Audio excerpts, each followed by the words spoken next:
The spiritual path daily में आपका स्वागत है। हर दिन आध्यात्मिक ज्ञान की एक नई किरण। चलिए आज आपको एक कहानी सुनाता हूँ।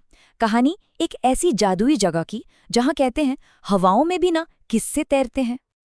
अच्छा एक बात बताइए, क्या कभी किसी ऐसे टापू के बारे में सुना है जिसका आकार मतलब शेप किसी आवाज जैसा हो?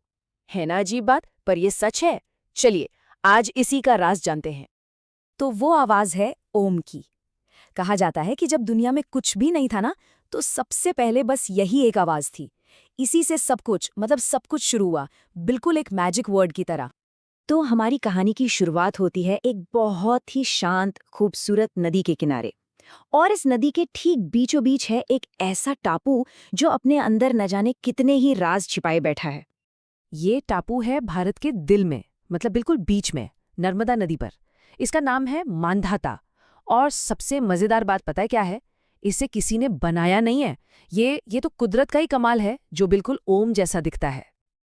लेकिन रुकिए, इस टापू की कहानी सिर्फ इसके अनोखे आकार पर खत्म नहीं होती। अरे यहाँ तो हर कोने में, हर पत्थर में देवताओं और बड़े बड़े राजा महाराजाओं की कहानियां बसी हुई हैं। तो चलिए पहली कहानी सुनते हैं।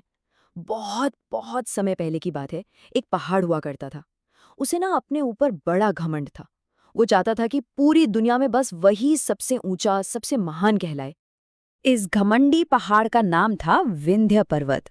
और उसे जलन होती थी मेरू पर्वत से, क्योंकि सब लोग मेरू को बहुत ऊंचा और महान मानते थे। तो विंध्य ने ठान लिया कि वो मेरू से भी बड़ा बनकर दिखाएगा। तो इसके लिए विंध्य ने भगवान शिव की बहुत पूजा की। शिवजी उसकी भक्ति से खुश तो हुए, पर उन्होंने आकर उसे एक बहुत प्यारी बात समझाई। उन्होंने कहा, प्यारे विंध्य, असली बड़प्पन ऊंचाई में नहीं बल्कि विनम्र होने में है, सबके साथ अच्छा व्यवहार करने में है। चलिए अब एक और कहानी की तरफ बढ़ते हैं। ये कहानी है एक बहुत ही अच्छे और नेक दिल राजा की, जिनका नाम था मांधाता। वो भगवान शिव की इतनी भक्ति करते थे, इतनी भक्ति करते थे कि उनकी प्रार्थना से खुश होकर भगवान शिव खुद इस टापू पे प्रकट हो गए। और जानते हैं, इन्हीं सब कहानियों की वजह से इस टापू में एक बहुत ही खास, एक चमत्कारी शक्ति मानी जाती है। चलिए अब उसी शक्ति के बारे में थोड़ा जानते हैं। इस शक्ति को कहते हैं ज्योतिर्लिंग। ज्योति यानी रोशनी और लिंग मतलब प्रतीक। तो इसका मतलब हुआ रोशनी का एक स्तंभ। ये वो जगह है जहां माना जाता है कि भगवान शिव एक बहुत तेज चमकती हुई रोशनी के रूप में आए थे। और आपको पता है, पूरे भारत में ऐसी सिर्फ और सिर्फ 12 ही जगहें हैं, और ओंकारेश्वर उन्हीं 12 में से एक है। है ना ये बहुत ही खास बात? अब चलिए कहानी में थोड़ा सा टाइम ट्रैवल करते हैं। बहुत बहुत सालों के बाद इसी टापू पर एक नन्हा हीरो आया। एक ऐसा हीरो जिसने इस जगह की कहानी को हमेशा हमेशा के लिए बदल दिया। सोचकर देखिए जरा, आज से कई 100 साल पहले सिर्फ 12 साल का एक बच्चा सैकड़ों मील पैदल चलकर इस जादुई टापू पर पहुंचा था। इस होनहार बच्चे का नाम था आदि शंकराचार्य। जिस उम्र में बच्चे खेलते कूदते हैं, उस 8 साल की उम्र में वो अपनी सारी पढ़ाई पूरी कर चुके थे। और फिर अपने गुरु की तलाश में वो यहाँ ओंकारेश्वर पहुंचे। यहाँ आकर नदी किनारे एक छोटी सी गुफा में उन्हें अपने गुरु मिले, गोविंद भगवत्पाद। और बस यहीं से ज्ञान को पाने का उनका असली सफर शुरू हुआ। तो उस छोटे से शंकराचार्य की कहानी, क्या वो वहीं खत्म हो गई? नहीं, वो कहानी आज भी इस टापू पर जिंदा है। जानना चाहेंगे कैसे?